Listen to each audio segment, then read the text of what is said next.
Hey guys, Sandy here. Welcome back to my channel. Welcome to the very first day of Follow a Sketch February. So today I'm going, whoops, okay, sneak peek of tomorrow's sketch. Today we are going to be using this sketch with a bunch of circles and 3 photos. It's from Sherry Averill. I found it online, so I'm not exactly sure where it came from, but I did pull out my Creative Memories circle punches, which are older than dirt, and my Kill-A-Kit for the month of February. So let's see what I can do. All right, so I went ahead and cut down my photos. Now I cut them down to 4x4, and then I realized that if they were all 4x4, they would stretch completely across the page and you wouldn't be able to see the matting underneath of them. So once I cut them down to 4x4, I end up cutting them down to 4x3.5. And then that way I have spacing underneath of them, so I have room for photo mats. Now, this was back in October 2019, before I lost a heck of a lot of weight. So when I look at this photo and I look at me now, I can see a difference, and that makes me happy. So I am just going to mat these photos on some 8x8 cardstock. Now, you guys, this cardstock is from the 8x8 Die Cuts with a View paper pad, and it had fanciness, and it was velvet flocked, and all kinds of exciting stuff was in that paper pad, and I still have some of the cardstock. So it's kind of like a dark vanilla, almost like a dark vanilla. So we're like almost like a Kahlua and cream. So I'm going to go ahead and trim those down to the right size as well. Usually I make my photo mats, so if I have a photo that's 4x6, my photo mat is 4.5 by 6.5, but in this case I decided to trim down 1/4 of an inch, so that I would only have an 1/8 of an inch border all the way around the photos instead of 1/4 of an inch. And what that is going to do is, again, allow me to have space underneath of the photos. So I figured out the spacing of that. I'm excited, and now I'm going to use my circle punch to cut out the circles. Now, my original idea was to cut out these circles in multiple sizes and kind of layer them up. But after I started getting them down on the page, I felt like they really didn't need any kind of extra bits on the circles. They needed a little bit more embellishment, which is what I did add, but they really didn't need more on the circles. I felt like there was enough going on with the color and the pattern and the gold foil that we didn't need to do that. So I don't make you watch me punch out every single circle. I'm just grabbing one of each type, and I'm going to kind of figure out where the center line of my cardstock is, and then I'm going to go ahead and space out the circles. And I'm going to just build this up. I'm trying to make sure that my lines with these papers that have lines on them, that they're not all facing the same direction, that they're just a little bit wonky, so that it will give it more interest on the page, and you're not just looking at something that is repeating in the same direction. I want this to be like a big statement in the background, because I'm not, at this point, I'm thinking I'm just going to be doing circles as embellishment. There's not going to be anything else. But at this point, I'm just trying to make it, as even as possible. My ATG is giving me a fit. This red one is just giving me a fit all of the time these days. I don't know what's going on with it. It's ancient. It's at least 15 years old now. So, it is what it is. The pink one is out of adhesive. So once the red one gets out of adhesive, we will fill them both up and make that happen. So I'm just kind of figuring out where the photos are going to go to see where I need to stop placing the dots and where I need to start placing them down at the bottom, because I'm not really just going to waste the paper if you're not going to see it underneath. Now, if this was a full sheet of pattern paper and I was slapping it down on the page here and the photos were going across it, yeah, I definitely would not be trimming it down to save a 2-inch gap of paper. But what's the point of adhering down these circles if you're not going to see them at all? So we are going to avoid that. Now, this is the first day of Follow a Sketch February, you guys, for 2021. It is the second day of the 100 Days project that I am participating this year. And for that project, there will be 100 sketchy videos. So that means from January 31st to May 10th, there will be a sketchy video up every single day on my channel. If you want more than just sketchy videos, don't worry your pretty little heads. I will have other videos up as well, but I am committing to at least one video a day.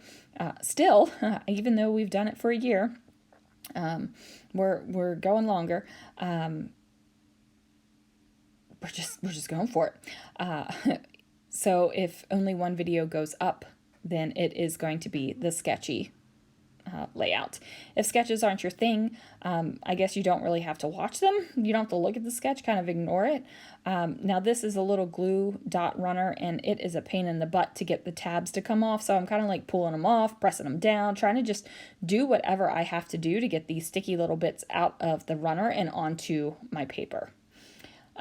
If you want to join in with me on Follow a Sketch February, even if you don't want to do it every single day or you just want some fun sketches, go ahead and join the Scrapping Reflections Facebook group. The link's down below. There is an album in the group where all of the sketches are posted. So if you wanted to play along, you could have the sketch ahead of time. Just make sure you use the hashtags that are listed down below as well. They're also in the Facebook group. Now I am using some Nouveau Deluxe adhesive to go ahead and adhere these photos to the burlap.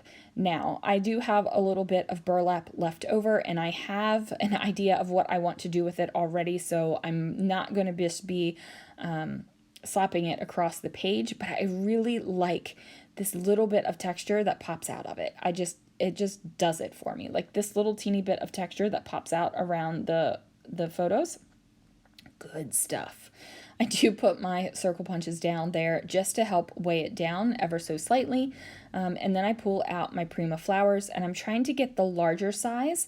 And I decide that I'm going to pair them up over top of the blue and white stripy paper, because I figure that, you know, this is the only paper that doesn't have all the colors on it, or I guess the butterfly paper doesn't have, or moth paper doesn't have blue on it, but I want it to really kind of accentuate that blue. So I'm going with these big flowers, and I think about adding the white flowers to the butterflies because they don't have the blue, and I just think that that looks too crowded. So I put those off to the side, and I'm going to go ahead and adhere the flowers down with Nouveau Deluxe adhesive because I was going to put some brads through it, but then I decided no, I'm going to pull something out that I have in my Kit, and that is these gold enamel shapes from Close to My Heart. They're kind of large, like they pop up a good amount off the page, but they're not so big that they are really obtrusive, and you know, it doesn't look bad. It just gives it a little bit of shine and a little bit of texture. And you guys know I love me some shine and I love me some texture. So I just go ahead and place those dots in the center of the flowers. And then I really like how this is turning out. Like I really like how this is turning out. I decide to go for the blue glitter letter word Believe. This came in a Chamel collection. I can't remember which one off the top of my head. I do not have the ability to remember thickers and which collection they matched with the way that some people do. Some people can look at a thicker and tell you the exact collection. I don't have that ability. I just don't. people that can do that with the alphabet thickers that come out, that is astounding to me. I just don't have it. So I'm going to spell out believe in the beauty, and I'm using 3 different ways to spell it out. So I have the pre-made word. I also have these little tile stickers that say in the, and then I'm going to use these rose gold Paige Evans puffy stickers. And I don't have any more E's, so I'm going to take an F, and I'm also going to take an X, and I'm going to trim down the X so it can be a Y, so I put that back on the sheet, and then I trim off the little hangy bit off of that X and make it a little straight bit and add it into beauty. So you do see a little bit of a line where the 2 pieces butt up against each other, but I'm not worried about that. That is not stressing me out. That little teeny tiny detail is like nothing to me. I'm not worrying about it. I can read it. It says believe in the beauty, and I'm like, yes, I see it. I love it. I'm believing. I own it. All that kind of good stuff. So I do believe, nope, that is not going to do it. I decide that I need to add a little bit more.